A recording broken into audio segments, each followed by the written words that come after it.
बीच में हम देखते थे कि लोग क्रेडिट कार्ड यूज़ करते थे, तो क्रेडिट कार्ड वगैरह प्लास्टिक मनी हो गया था। तो अब तो डिजिटल का ज़माना आ गया है। मोबाइल लिया, स्कैन किया, पेमेंट करो, आपके बैंक अकाउंट से डायरेक्ट पार्टी के या जिनको आपको पेमेंट करना है उनके अकाउंट में डायरेक्ट डिपॉजिट हो जाए। आप सभी का स्वागत है मेरी चैनल ओपन माइक इंटरव्यूज में। मैं हूं विश्वास साहा और आज की हमारी गेस्ट है मिस छाया। आईटीआर फाइल क्यों करना चाहिए, कब करना चाहिए, वो सारी जानकारी हम लोग छाया जी से डिस्कस करेंगे। तो ये इंटरव्यू आप पहले से लेके अंत तक देखिए, हो सकता है आपको कुछ जानकारी मिल जाए, आपको ये बहुत इंटरेस्टिंग लगेगा वीडियो। तो आइए हम लोग छाया जी का स्वागत करते हैं और आप सभी लोगों का फिर से एक बार धन्यवाद और स्वागत। वीडियो की शुरुआत करते हैं, इंटरव्यूज की शुरुआत करते हैं। जब मैथ्स का एग्जाम आता था तो मुझे धक्का मारना पड़ता था कि मैथ्स करो, और आप जो फील्ड में 30 साल से जो गिनतियां कर रहे हो उसके लिए तो सैल्यूट है। सही बात है।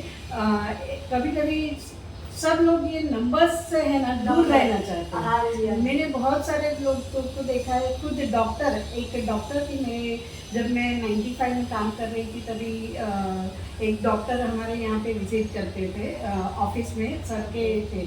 तो उनके असिस्टेंट भी हमेशा बोलती, आप लोग ये नंबर्स से कैसे, बोला हमारे लिए ऐसा ही है कि नंबर्स अलग अलग होते हैं हर बार। किसी के नंबर्स 1000 में होते हैं, किसी के लैक्स में होते हैं, तो किसी के करोड़ में होते हैं। तो नंबर्स सब अलग अलग ही होते हैं। जैसे आपके पास पेशेंट अलग अलग आते हैं, वैसे ही हमारे पास नंबर्स अलग अलग आते हैं। हर तरह के फॉर्म्स के होते हैं, कोई प्रोप्राइटर होते हैं, कोई छोटे कंपनी वाले होते हैं, कोई बड़ी कंपनी का अकाउंट होता है। तो हमारे पास भी वेरिएशन बहुत सारा होता है। ऐसा नहीं कि एक ही नंबर पे 1 to 10 के बीच में ही हम अटके हुए हैं कहते हैं। छाया जी, एक होता है ई फाइलिंग और एक मैनुअल रिटर्न फाइल करते हैं, तो ये दोनों में डिफरेंस क्या है और ई फाइलिंग अच्छा है या मैनुअल फाइलिंग अच्छा है?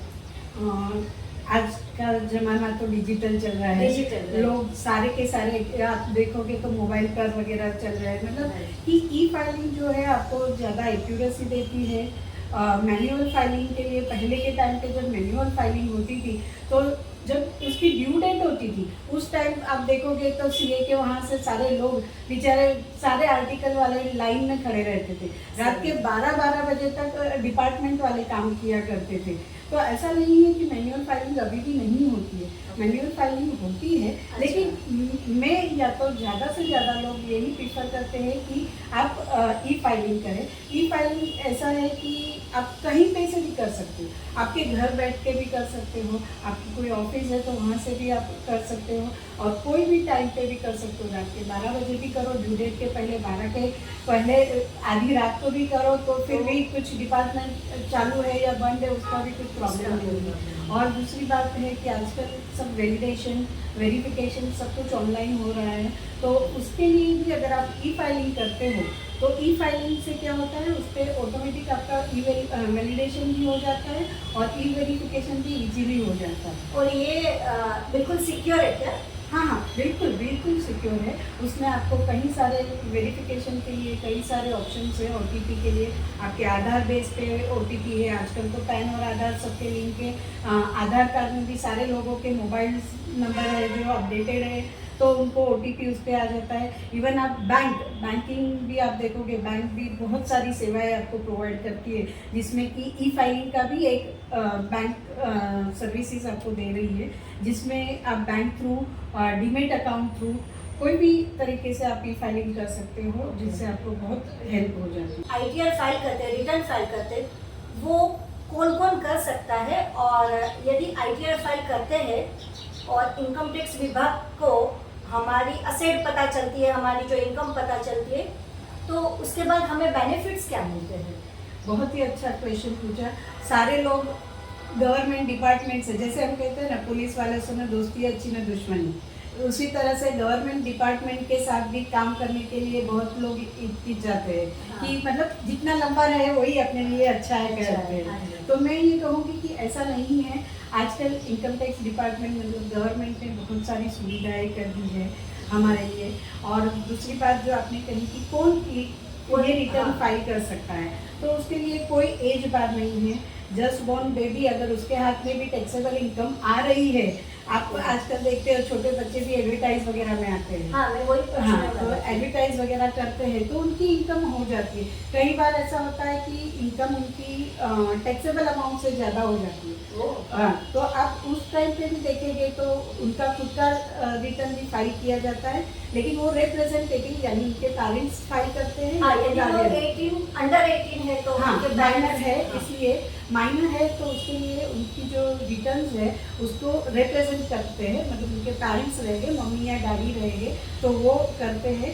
और अदरवाइज उनके गार्डियन हो गए, समझो कभी कभी कोई केसेस में ऐसा होता है कि छोटा बच्चा है लेकिन उसके पेरेंट्स नहीं हैं, तो फिर भी उसकी इनकम है, वो टैलेंटेड है, अच्छा खासा टैलेंट की वजह से वो कमा लेता है, खुद की इनकम कर लेता है, तो उसके जो गार्डियन रहेंगे वो भी on behalf of assessee as a मतलब वो handle कर सकते हैं। माइनर चाइल्ड की जगह पे वो भी रिटर्न फाइल कर सकते हैं। लेकिन इसलिए उनका रिप्रेजेंटेटिव जरूरी है कि बिफोर 18 मेजर होने के पहले उनको मालूम है कि वो लोग क्या बता रहे हैं, उसको समझ है कि 18 इयर्स का जो पर्सन है या उनके पेरेंट्स है या गार्डियन है, उनको मालूम है कि उसकी कितनी इनकम है, क्या उसमें दिखाना है क्या नहीं दिखाना है, उसको मालूम है, इसलिए उनको रिप्रेजेंटेटिव करते हैं।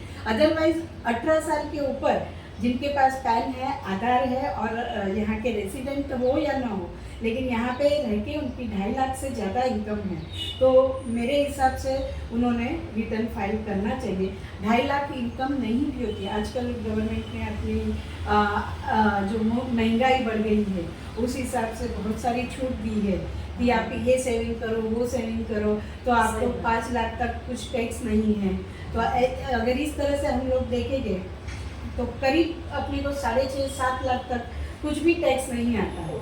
और 7 लेडीज लाख को की income है। लेडीज को कैसे इसमें नहीं, लेडीज के लिए भी अभी सेम सिनेरियो दोनों का है। same। हाँ, पहले जब इनिशियल आपको मालूम ही रहेगा कि बिफोर 10-20 इयर्स हार्डली कोई लेडीज काम करती थी, तो उन Yes। लोगों को आगे आने के लिए कि वो लोग भी आगे चल के खुद के रिटर्न्स वगैरह फाइल करें, उसके लिए उन्होंने बेनिफिट दिया था कि 50,000 की एक्स्ट्रा लिमिट थी।